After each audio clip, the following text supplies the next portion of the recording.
Hello दोस्तों, मैं संजीव आप सभी का विद्या पॉइंट में स्वागत करता हूं। हम आज बात करने वाले हैं आरपीएफ कांस्टेबल के प्रीवियस ईयर के जीके जीएस के क्वेश्चन। यानी कांस्टेबल में जीके और साइंस से क्वेश्चन पूछे जाते हैं। तो ये प्रीवियस ईयर का क्वेश्चन होने वाला है और ये हमारा सेट दूसरा होने वाला है। इससे पहले अगर आप एक नंबर सेट नहीं देखे हैं तो मैं डिस्क्रिप्शन में लिंक डाल दूंगा, आप देख लीजिएगा कि कैसे कैसे क्वेश्चन आरपीएफ कांस्टेबल में पूछा जाता है। और एक बात और कि मेरा क्लासेस चल रहा है सुबह में 8 से 10 जीके का और जीएस का। यानी जीके का क्लासेस चल रहा है ज्योग्राफी का 8 से 9 और 9 से 10 चल रहा है साइंस में फिजिक्स। और ये क्लासेस बिल्कुल फ्री है। और जो बच्चे प्रैक्टिस सेट लगाना चाहते हैं वो 2 से 4 ज्वाइन कर सकते हैं। प्रैक्टिस सेट हमारा चल रहा है बिहार एसएससी का और बिहार दरोगा का, और प्रैक्टिस सेट भी फ्री है।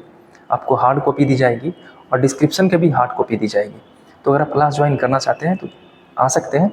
नंबर आपको मिल जाएगा डिस्क्रिप्शन में, वहाँ से आप नंबर लेकर हमें कांटेक्ट कर सकते हैं। अब चलते हैं हम अपने पॉइंट पे, टॉपिक पे। तो देख लेना कि कैसा कैसा क्वेश्चन आरपीएफ कांस्टेबल पूछा है। इससे आपको एग्जाम की तैयारी करने में थोड़ी मदद मिल जाएगी। तो चलते हैं पहले क्वेश्चन पे। और पहला क्वेश्चन आपसे पूछा जा रहा है ये कि पाल साम्राज्य का संस्थापक कौन था। यानी हिस्ट्री का क्वेश्चन है, मिडाइवल हिस्ट्री का। पाल साम्राज्य के बारे में देखा जाए तो इसके संस्थापक कौन थे, तो गोपाल थे। अब गोपाल से क्या क्या क्वेश्चन बनेगा, तो एक तो पहले ये कि पाल साम्राज्य के संस्थापक थे। इसके बाद ये गोपाल उदंतपुरी विश्वविद्यालय की स्थापना करते हैं। उदंतपुरी विश्वविद्यालय। और ये विश्वविद्यालय था कहाँ, तो ये विश्वविद्यालय और कहीं नहीं था, हमारा बिहार शरीफ में था, जहाँ वर्तमान में अभी हम खड़े हैं। लेकिन इसका अवशेष अभी मिलता नहीं है। बिहार शरीफ को पहले उदंतपुर कहा जाता था। और बिहार की पहले राजधानी जो थी ना, बिहार की पहले राजधानी थी बिहार शरीफ, ये मिडाइवल हिस्ट्री में। लेकिन जब दिल्ली सल्तनत आता है और मुगल सल्तनत आता है तो आप शेरशाह सूरी के बारे में जानते होंगे।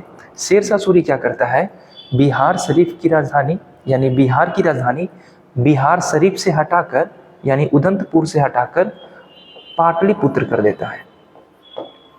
यानी बिहार शरीफ की राजधानी पहले इतिहास में उदंतपुरी थी और उदंतपुरी कहा जाता था बिहार के क्षेत्र को, यानी बिहार शरीफ के क्षेत्र को। और अभी बिहार की राजधानी पटना हो गई। धर्म गोपाल का एक पुत्र था जिनका नाम था धर्मपाल, ये आपको पता होगा। और धर्मपाल भी एक विश्वविद्यालय बनाते हैं जिसका नाम है विक्रमशिला विश्वविद्यालय। और विक्रमशिला विश्वविद्यालय जो बनता है, ये बनता है कहाँ, तो ये बनता है हमारा भागलपुर में, बिहार के भागलपुर में। तो ये भी क्वेश्चन पूछा गया है, ठीक है। और नालंदा विश्वविद्यालय की देखरेख के लिए धर्मपाल गांव दान किया था, है ना, 150 गांव। आगे चलते हैं।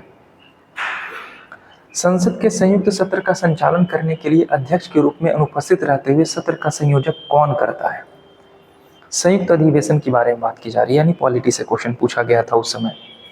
संयुक्त अधिवेशन के बारे में बेसिक आपको पता होगा कि आर्टिकल जो हमारा है वो कौन सा है, तो आर्टिकल 108 संयुक्त अधिवेशन के बारे में बात करता है। संयुक्त अधिवेशन बुलाता कौन है, तो बुलाते हैं राष्ट्रपति। लेकिन अध्यक्षता कौन करता है पूछा जाए तो लोकसभा के अध्यक्ष इसकी अध्यक्षता करते हैं। संयुक्त अधिवेशन मनी बिल पर नहीं बुलाया जा सकता है या संविधान संशोधन पर संयुक्त अधिवेशन नहीं बुलाया जा सकता है। एक क्वेश्चन और पूछता है कि क्या संयुक्त अधिवेशन में उपराष्ट्रपति उपस्थित होते हैं, यानी राज्यसभा के सभापति, तो नहीं, संयुक्त अधिवेशन में राज्यसभा के सभापति उपस्थित नहीं होते हैं। और अभी तक अगर देखा जाए तो जो संयुक्त अधिवेशन है अभी तक 3 बार बुलाया गया है। पहली बार 1951 में बुलाया गया था दहेज प्रथा को लेकर। दूसरी बार बुलाया गया था 1971 में, और ये बुलाया गया था किसके लिए, तो ये बैंकिंग के लिए बुलाया गया था। और तीसरी बार जो हमारा बुलाया गया है ये 2002 में बुलाया गया था, और ये बुलाया गया था आतंकवाद को लेकर। तो अभी तक अगर पूछा जाए कि संयुक्त अधिवेशन की बैठक अभी तक कितनी बार हुई है, तो 3 बार हुई है। पहली बार किस लिए हुई थी, तो दहेज प्रथा, 59 होगा। और ये बैठक 1961 में हुई थी, निष्कर्ष निकला था। तो ये बातें याद रखिएगा, ठीक है। आगे चलते हैं। निम्नलिखित में से शासक पाटलिपुत्र की स्थापना, वो कौन सा शासक था जो पाटलिपुत्र की स्थापना किया था, है ना। तो पाटलिपुत्र के संस्थापक थे उदयन। अब ये उदयन है कौन, तो उदयन जो है आप जानते होंगे हर्यक वंश के बारे में जानते होंगे ना। मगध साम्राज्य में 3 वंश होता है, जिसमें से एक हर्यक वंश होता है। हर्यक वंश के संस्थापक कौन होते हैं? तो ये होते हैं बिंबिसार। और बिंबिसार का पुत्र होता है जिसका नाम होता है अजातशत्रु, जो अपने पिता की हत्या करता है और कुनिक के नाम से जाना जाता है ना। और इसे श्रोणिक कहा जाता है, यानी सोनिया। अधिक सोना के कारण इसे सोनिया कहा जाता है। अधिक सोना सेना रखते थे, सोना ने सेना।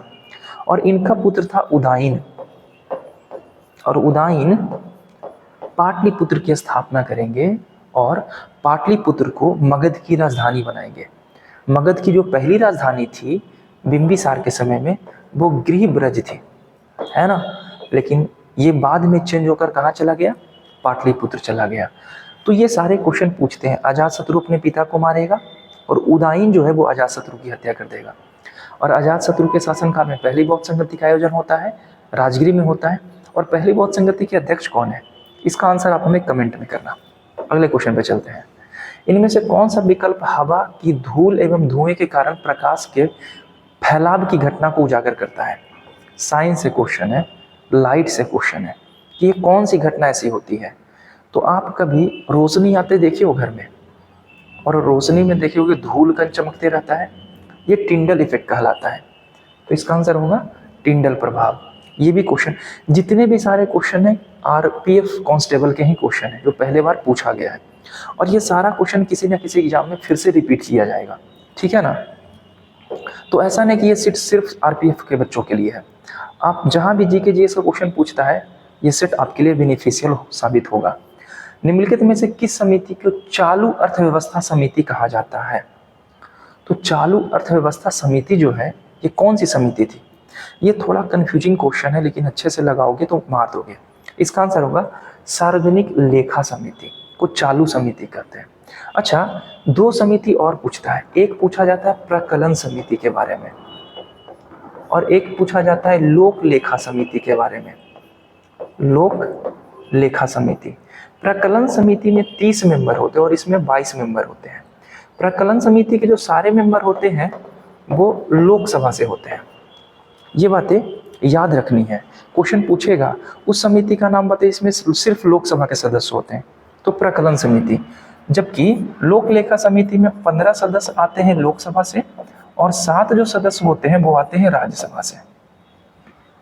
एक क्वेश्चन और आपसे पूछा जाएगा कि किस समिति को जुड़वा बहन कहा जाता है, या लोक लेखा समिति की किसका जुड़वा बहन कौन कहलाता है? तो प्रकलन समिति। या प्रकलन समिति की जुड़वा बहन के नाम से कौन जाना जाता है? तो लोक लेखा समिति। तो ये दोनों बातें भी याद रखना है। अगले क्वेश्चन पे चलते हैं। अगला क्वेश्चन है ये, बैडमिंटन खेल निम्नलिखित में से किस शब्द से संबंधित है? बैडमिंटन, बैडमिंटन ही है ना। तो बैडमिंटन जो खेल है शब्द वो किस खेल से संबंधित, ये शब्द देख दिया है, तो ये किस खेल से संबंधित है? तो ये संबंधित है ड्रॉप। ड्रॉप जो शब्द है ये बैडमिंटन खेल से संबंधित है। यानी इनमें से कौन सा ऐसा शब्द है जो बैडमिंटन खेल से संबंधित था? तो ये होगा ड्रॉप। ड्रॉप में, ड्रॉप एक ऐसा कंडीशन होता है कि जो जाल होता है ना, हमारा नेट लगा होता है, तो लोग कोशिश करते हैं ना कि बस इसी जगह पे नीचे गिर जाए, है ना। अपोजिट जो लोग मारते हैं तो कोशिश करते हैं यहीं पे गिर जाए। अगर हम बात करें गुगली का, तो गुगली संबंधित है क्रिकेट से। देखो क्वेश्चन ऐसे भी पूछता है कि ड्रॉप किस खेल से संबंधित है, और क्वेश्चन ऐसे भी पूछता है कि बैडमिंटन खेल से इनमें से कौन से शब्द संबंधित है। तो दोनों तरीके से क्वेश्चन पूछा जाएगा। अगर डॉल्फिन किक के बारे में बात करें तो ये तैराकी से संबंधित है, ठीक है, तैराकी। अब आता है नेल्सन। तो नेल्सन शब्द किस खेल से संबंधित है? इसका आंसर आप हमें कमेंट में करना। आगे चलते हैं। राष्ट्रपति राज्य मानवाधिकार आयोग के सदस्य को कौन हटा सकता है? यानी राष्ट्रपति किसके कहने पर राज्य मानवाधिकार के आयोग को हटा सकता है? तो राज्य मानवाधिकार के आयोग को हटाएगा राष्ट्रपति राज्य मानव आयोग के अध्यक्ष के कहने पे। राज्य मानव आयोग के गठन के बारे में बात करें तो इसका गठन 1993 में किया गया था, और इसका अगर हेडक्वार्टर के बारे में बात करें तो इसका हेडक्वार्टर दिल्ली है। राज्य मानवाधिकार दिवस कब मनाया जाता है? तो ये 10 दिसंबर को मनाया जाता है। ये तीनों बातें आपको याद रहनी चाहिए। अगले क्वेश्चन पे चलते हैं। निम्नलिखित राजवंशों में से किसने बेसर शैली की वास्तुकला का परिचय दिया? बेसर शैली द्रविड़ शैली, नागर शैली, ये सारी शैलियाँ हैं। यहाँ बेसर के बारे में बात की जा रही है। तो बेसर शैली का विकास चालुक्य के समय में हुआ था। और चालुक्य वंश के संस्थापक कौन थे? तो चालुक्य वंश के संस्थापक थे हमारा राजा जयसिंह। राजा जयसिंह जो था वो चालुक्य वंश का संस्थापक था। चोल वंश का संस्थापक के बारे में देखा जाए तो ये थे विजयालय। ये सारे क्वेश्चन पूछा जाता है, चालुक्य वंश, चोल वंश, पल्लव वंश। आगे चलते हैं। परमाणु केंद्र में परमाणु संख्या की कुल संख्या होती है, यानी परमाणु के केंद्र में परमाणु संख्या किसे कहते हैं? प्रोटॉन की संख्या को, न्यूट्रॉन की संख्या को, फोटोन की संख्या को। तो एटॉमिक नंबर जो होता है, हर एलिमेंट का एटॉमिक नंबर होता है, परमाणु संख्या होता है। जैसे में कैल्शियम का एटॉमिक नंबर कितना होता है? 20। अगर इसको डिवाइड करेंगे तो कैसे टूटेगा? 2 8 8 2 में टूटेगा। अगर इसकी वैलेंसी कहेंगे तो कितना होगा? 2, क्योंकि वायतम कक्षा में 2 इलेक्ट्रॉन है। कैल्शियम क्या है? तो कैल्शियम एक धातु तत्व है, ये आपको पता होगा। तो ये जो होता है ना, ये परमाणु संख्या होता है, और ये होता है संयोजकता। और द्रव्यमान संख्या लिखा जाता है यहाँ, जो परमाणु संख्या से लगभग दुगना होता है। तो परमाणु संख्या जो होता है वो प्रोटॉन की संख्या होता है। अच्छा, प्रोटॉन की संख्या तो ठीक है, प्रोटॉन की खोज कौन किया था ये पूछता है। गोल्डस्टीन ने प्रोटॉन की खोज किया था, और कब किया था? तो 1911 में किया था। तो प्रोटॉन, न्यूट्रॉन कौन किया था? तो जेम्स चैडविक करेंगे न्यूट्रॉन की खोज। और अगर इलेक्ट्रॉन के बारे में बात करें तो इलेक्ट्रॉन की खोज करेंगे जे थॉमसन। ये सारे क्वेश्चन एक एक करके एग्जाम में पूछा जाता है। इलेक्ट्रॉन निगेटिव होता है, प्रोटॉन जो होते हैं पॉजिटिव होते हैं, और जो न्यूट्रॉन होता है वो आवेशहीन होता है ना। ये सारी बातें आपको पता होगा। आगे चलते हैं अगले क्वेश्चन पे। जब किसी धातु को उसके पतले अक्षरों के से बनाया जाता है तो उसे क्या कहा जाता है? धातु में तन्यता का गुण होता है ना, और सबसे ज्यादा तन्यता का गुण किस में होता है? तो सोना में होता है ना। सबसे ज्यादा लंबा तार और पतला तार खींचा जा सकता है सोना से, गोल्ड। लेकिन अगर पूछे वो कौन सा ऐसा धातु है जो सबसे अच्छा विद्युत का सुचालक है, तो आंसर आता है चांदी, है ना, चांदी। यहाँ पे बोल रहा है तो ये हुआ ग्रोथ यानी वृद्धि। सबसे ज्यादा तन्यता का गुण यानी धातु की वो प्रॉपर्टीज जिसके कारण धातु को लंबे तार बनाए जा सकते हैं, उसे कहते हैं तन्यता। और एक होता है अधातु की प्रॉपर्टी, जिसे कहते हैं भंगुरता, कि अधातु पे प्रहार कीजिएगा तो वो चूर चूर हो जाएगा, लेकिन धातु से लंबे तार खींचे जा सकते हैं, है ना। आगे चलते हैं अगले क्वेश्चन पे। इनमें कौन सा विकल्प हवा की धुंध और धुएं के कारण प्रकाश के घटना का शामिल होता है? प्रकाश की घटना यानी टिंडल प्रभाव के बारे में फिर से जिक्र कर रहा है। तो टिंडल प्रभाव होता कैसे, इसके बारे में आपको बात कर रहा है। तो टिंडल प्रभाव का कारण होता है द्रव्यमान और त्वरण, ये दोनों डिसाइड करता है टिंडल प्रभाव को। तो आंसर हो गया ऑप्शन सी। आगे चलते हैं अगला क्वेश्चन। भारत में किस राज्य में जवादी और सेबराई की पहाड़ी है? तो जवादी और सेबराई की पहाड़ी के बारे में बात करें तो देखिए, ये जो हमारा क्षेत्र है ये भारत का क्षेत्र है, और ये जो हमारा क्षेत्र है तमिलनाडु का, यहाँ है दोनों पहाड़ियाँ, यानी जवादी और सेबराई दोनों। जबकि अगर बात करें तो ये क्षेत्र हमारा केरला का देख रहे होंगे, और ये क्षेत्र में नीलगिरी की पहाड़ी है, ठीक है। तो अगर कभी नीलगिरी पूछे तो नीलगिरी तमिलनाडु, केरला, कर्नाटका के क्षेत्र में है। अगर बात करें हमारा गारो खासी जयंतिया, तो ये क्षेत्र है मेघालय का, और यहाँ गारो खासी और जयंतिया की पहाड़ी है। तो छोटे छोटे क्वेश्चन पूछ लेते हैं, जैसे अमरकंटक की पहाड़ी आपसे पूछ लेगा मध्य प्रदेश के क्षेत्र में, सतपुड़ा का पठार पूछ लेगा तो यहाँ हो जाएगा, अरावली का पहाड़ पूछ लेगा तो राजस्थान के क्षेत्र में हो जाएगा।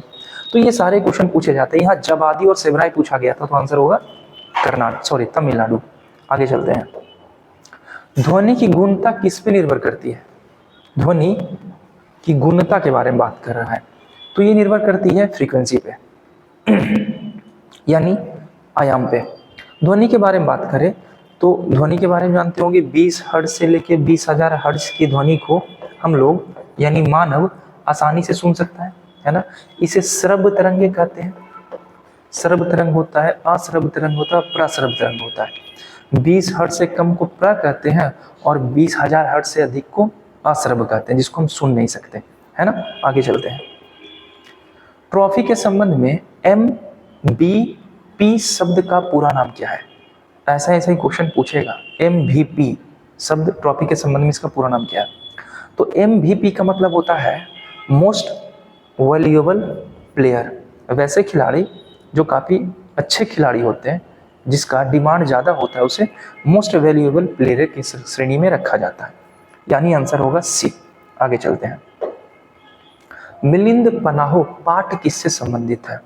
मिलिंद पनाहो नामक पुस्तक किस धर्म से संबंधित है? ये क्वेश्चन पूछा जा रहा है। तो ऐसा क्वेश्चन तो बनता है, आंसर आप मार दिए होंगे, ये होगा बौद्ध धर्म। मिलिंद और पनाहो, ये पुस्तक जो है ना, ये मिलिंद जो एक बौद्ध दार्शनिक थे और एक था नागसेन, ये दोनों के बीच में जो वार्तालाप हुआ था ना, इसी के बारे में बातें लिखी गई है मिलिंद पनाहो में। और ये पुस्तक बौद्ध धर्म से संबंधित है, ठीक है। और बौद्ध धर्म के बारे में बाकी सारी बातें तो आप जानते ही होंगे, तो आंसर होगा ए। इनमें से किसी भारत के नए समुद्र मिले हैं, यानी कि भारत में समुद्र की खोज किसने किया था? क्वेश्चन को घुमा रहा है खाली, अगर क्वेश्चन नहीं समझोगे तो आंसर गलत हो जाएगा। यानी भारत में समुद्री मार्ग की खोज सबसे पहले किसने किया था, ये पूछा जा रहा है। तो आंसर होगा हमारा कौन? Vasco D gamma. Vasco D gamma Calicut पहुंचा 1498 में, है ना, यह बात आपको पता होगा। लेकिन इससे भी पहले बार्थोलोमिया डियाज नामक व्यक्ति थे, जिन्होंने केप ऑफ गुड होप की खोज की थी, है ना, जिसे उत्तमाशा अंतरीप के नाम से जानते हैं। वास्को डी गामा को तो एक व्यक्ति था जिसका नाम था अबुल मजीद, और ये गुजरात का व्यक्ति था जिसको गाइड भी कहते हैं, और यही लेकर आया था वास्को डी गामा को भारत। केरल के कालीकट में पहुंचा था वास्को डी गामा। आगे चलते हैं। वॉलीबॉल खेल के खेल क्षेत्र को क्या कहते हैं? वॉलीबॉल जो खेला जाता है वो किस चीज में खेला जाता है? तो वॉलीबॉल का खेल जो होता है उसे कहते हैं हम लोग क्या? कोर्ट कहते हैं। अगर वॉलीबॉल के खेल के बारे में देखें तो कितने खिलाड़ी होते हैं? हैंडबॉल, सॉरी वॉलीबॉल नहीं, हैंडबॉल है। तो हैंडबॉल को के मैदान को कोर्ट कहते हैं, और हैंडबॉल के एक टीम में 7 खिलाड़ी होता है, यानी दोनों टीम में कितने खिलाड़ी होते हैं? 7 खिलाड़ी होते हैं, ठीक है। आगे चलते हैं। पशुपति किस काल से मान्यता जाता है?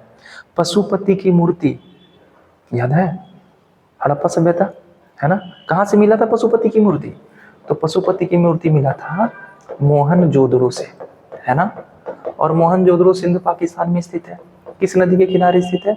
तो मोहनजोदड़ो हमारी रावी नदी के किनारे होगा, है ना। हड़प्पा रावी नदी के किनारे है ना, मोहनजोदड़ो सिंधु नदी के किनारे होगा। ये सिंधु नदी के किनारे था। आगे राखालदास बनर्जी ने 1921 ईस्वी में इसको खोजा था, है ना। पशुपतिनाथ की मूर्ति से एक क्वेश्चन और आएगा, ये किस भगवान का रूप था? तो ये अध शिव भगवान के रूप थे। और पशुपतिनाथ की मूर्ति के आसपास में 5 जानवर थे, हाथी, गेंडा, बाघ, हिरन, है ना, ये सारे जानवर थे। आगे चलते हैं। निम्न में से कौन सी एक हवादार बीमारी है? वाह, हवादार बीमारी के बारे में बोल रहा है कि कौन सा ऐसा बीमारी है जो हवा के कारण होता है। तो इसका आंसर क्या होगा? इसका आंसर होगा श्वसन, ठीक है, आंसर डी। आगे, निम्नलिखित में से कौन तारा आपके सबसे करीब है? तारा मतलब स्टार के बारे में पूछ रहा है। तो देखो, स्टार के बारे में देखा जाए तो आंसर होगा सूर्य। अरे सूर्य भी एक तारा है जो हमारे करीब है। सूर्य कहीं पे आपको दिख ही नहीं रहा ना, तो सूर्य तो आंसर होगा नहीं। तो इसका आंसर होगा प्रैक्सिमा सेंचुरी, ठीक है। प्रैक्सिमा सेंचुरी पृथ्वी के सबसे नजदीक का तारा है, मतलब दूसरा नजदीक का तारा, पहला तो सूर्य होगा ना।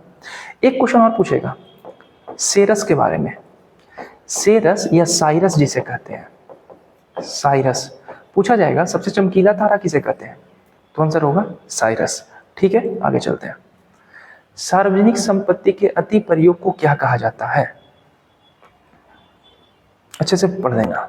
तो सार्वजनिक संपत्ति के प्रयोग को कहा जाता है संसाधन की खपत, यानी जब हम इसका इस्तेमाल करते हैं तो खपत करते, तो आंसर होगा ए। आगे, पैरा ओलंपिक में स्वर्ण पदक जीतने वाले पहले भारतीय कौन थे?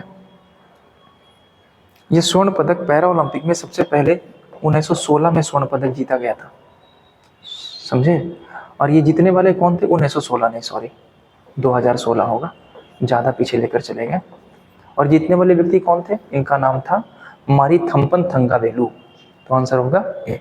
और इन्होंने ही फिर से 2020 में जो ओलंपिक पैरा ओलंपिक खेल हुआ था, इसमें इन्होंने कौन सा पदक जीता था, सॉरी 2022 वाले में इन्होंने जीता था हमारा रजत पदक।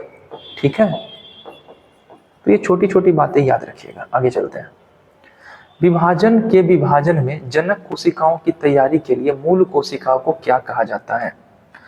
तो मूल कोशिकाएं जो होती है वो दो असमान कोशिकाओं को मूल कोशिकाओं की श्रेणी में रखा जाता है। कोशिका की खोज रॉबर्ट हुक ने किया था, ये पता होगा। कब किया था इसका आंसर आप हमें कमेंट में बताना। आगे, नाट्यशास्त्र के लेखक कौन थे। रामास्वामी, नंद, सारंगदेव या भरत मुनि। तो नाट्यशास्त्र के लेखक जो होंगे वो होंगे भरत मुनि। आंसर क्या होगा, ऑप्शन डी भरत मुनि। आगे, कौन सा अंतरराज्य परिषद मंत्रालय के अंतर्गत आता है। अंतरराज्य परिषद किस मंत्रालय के अंतर्गत आता है। तो अंतरराज्य परिषद जो आता है वो गृह मंत्रालय के अंतर्गत आता है और इसका गठन जो हुआ था 1990 में हुआ था। ठीक है, आगे चलते हैं। थाल घाट मुंबई और किसको जोड़ता है। तो अगर आप भारत का मैप जानते होंगे तो यहाँ पे हमारा भोर घाट है, सॉरी पाल घाट है, थाल घाट, पाल घाट, थाल घाट और भोर घाट, है ना, यही है। थाल घाट दर्रा जोड़ता है मुंबई को नासिक से। तो आंसर क्या होगा, मुंबई का नासिक। घाट दर्रा से बहुत सारा क्वेश्चन आता है, जैसे दीपू दर्रा कहाँ है, नामचा बरपा वो सॉरी हमारा सिक्किम में हमारा जिलेपला है, नाथुला दर्रा है, ये सारे क्वेश्चन पूछे जाते हैं। निम्नलिखित में से कौन क्रिकेट विश्व कप से संबंधित नहीं है। यानी कौन सा ऐसा कप है जो क्रिकेट से संबंधित नहीं है। ईरानी ट्रॉफी क्रिकेट में दिया जाता है, कलिंग कप फुटबॉल में दिया जाता है, ये फुटबॉल में दिया जाता है, रणजी ट्रॉफी क्रिकेट और देवधर ट्रॉफी क्रिकेट। तो आंसर होगा कलिंग कप। ऐसा ही क्वेश्चन आपसे पूछा जाएगा एग्जाम में, तैयार रहिएगा। नेक्स्ट, पुरुषों में कौन से सेक्स जीन मौजूद होते हैं। तो पुरुष में जो सेक्स जीन होता है वो होते हैं एक्स और वाई, है ना, यानी मेल में एक्स वाई होता है और फीमेल में एक्स एक्स होता है। अगर मेल का एक्स फीमेल के एक्स से फ्यूज करेगा तो लड़की का जन्म होगा, और जब मेल का वाई फीमेल के एक्स से फ्यूज करेगा तो लड़के का जन्म होगा। ये रिप्रोडक्शन सिस्टम का 10th क्लास का चैप्टर से क्वेश्चन है। भारत की आकस्मिक निधि किस अनुच्छेद के तहत आती है। आकस्मिक निधि के बारे में बोला जा रहा है। तो आकस्मिक निधि जो आती है हमारी वो आर्टिकल 263 में बात किया गया है आकस्मिक निधि के बारे में। यहाँ पे बात किया गया है वित्त मंत्रालय, वित्त विभाग का गठन होता है ना, तो पूछा जाता है वित्त विभाग की स्थापना आर्टिकल किस आर्टिकल के तहत की जाती है, 280 के तहत की जाती है। आगे चलते हैं। नाइजीरिया और जिम्बाब्वे में इनमें से कौन सा द्वीप स्थित है। तो ये जो क्वेश्चन है, नाइजर और जिम्बाब्वे इनमें से कौन सा द्वीप किस कॉन्टिनेंट में स्थित है, इसका आंसर आप हमें कमेंट में देना। ये आपके लिए क्वेश्चन है। तो आज का सफर हमारा यहीं तक था। आई होप कि आपको ये सेशन अच्छा लगा होगा। क्वेश्चन ऑलमोस्ट क्वेश्चन का आंसर आप दे लिए होंगे। मिलते हैं नेक्स्ट वीडियो में, बाय।